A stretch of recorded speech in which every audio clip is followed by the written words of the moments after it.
Welcome, everyone, to The Explainer. Today, we're talking about something we're all in right this second but can't see: Earth's atmosphere. It's this incredible, invisible blanket of gas that makes our planet livable. So, what exactly is it made of? How does it work? Well, let's dive in. And hey, just a heads up, this is the fourth part of our bigger series on Earth sciences. Today, we are laser focused on that amazing layer of air right above our heads. I love this quote because it just perfectly captures how delicate this whole system is. I mean, think about it.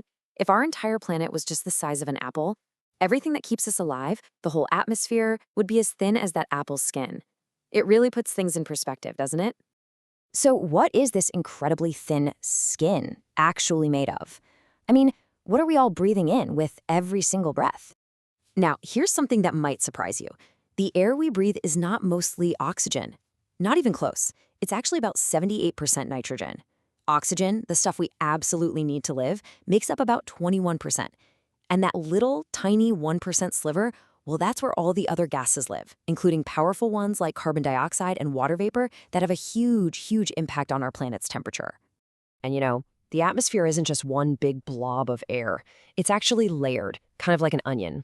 We live all the way down at the bottom, in the troposphere. That's where all our weather happens. Go up a layer, and you're in the stratosphere, which is home to the ozone layer that protects us from the sun's radiation. Higher still, meteors burn up in the mesosphere. And way up in the thermosphere, that's where you get those incredible northern and southern lights. Now, one of the most important jobs the atmosphere has is acting like a planet-sized greenhouse. And let me tell you, it's a good thing it does. Without this natural greenhouse effect, the average temperature on Earth would be a frigid minus 18 degrees Celsius. We'd be a giant ice ball. So this natural process is absolutely what makes our planet a cozy, livable home. Okay, so how does this all come together in a way we feel every single day? Well, that's what we call weather. It's the short-term, daily dance of the atmosphere. What's happening right outside your window right now? Weather is basically a recipe with a few key ingredients. You've got temperature, humidity, wind, and of course, precipitation. But one of the big drivers you might not think about is air pressure. Here's a simple way to think about it. High pressure generally means clear, sunny skies, while low pressure is what brings in clouds and storms. It's the atmosphere's constant balancing act. People mix up weather and climate all the time, but there's a really easy way to remember the difference. Weather is what you get. It's the rainstorm that cancels your picnic.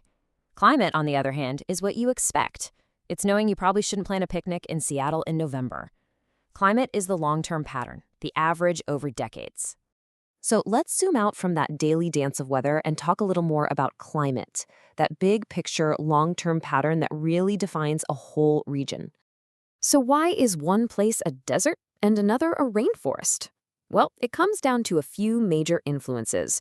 Things like how far you are from the equator, how high up you are, the effect of massive ocean currents that move heat all around the globe, and whether you're close to a big body of water. All these things work together to create a region's normal. Okay, we've talked about the natural systems and how they're supposed to work. But now we have to talk about how that long-term pattern, our global climate, is changing faster than we've ever seen before. And this is a really important point. The problem isn't the natural greenhouse effect. We literally need it to be alive. The problem is the enhanced greenhouse effect. It's like we've taken that perfectly good blanket and thrown a couple of extra thick comforters on top. Human activities have added extra heat-trapping gases to the atmosphere, and now it's trapping too much heat. And the numbers, they're pretty staggering. Before we started burning fossil fuels on a massive scale, carbon dioxide levels in the air were about 280 parts per million.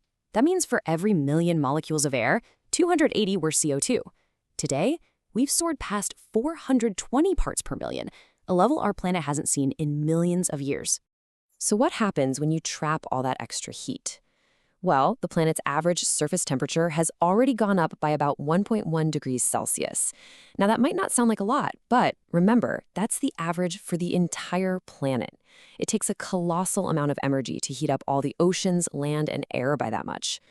And this isn't just a computer model or a future prediction. The physical evidence is all around us right now. We can measure the temperatures rising, we can watch sea levels rise, we can see with our own eyes that glaciers are melting and Arctic sea ice is disappearing. And we are all feeling the effects of more frequent and more intense extreme weather. The data is undeniable. So the science is crystal clear. Our planet's climate is changing, and it's changing fast. The question is no longer if it's happening. The real, urgent question that we all have to grapple with now is, what happens next?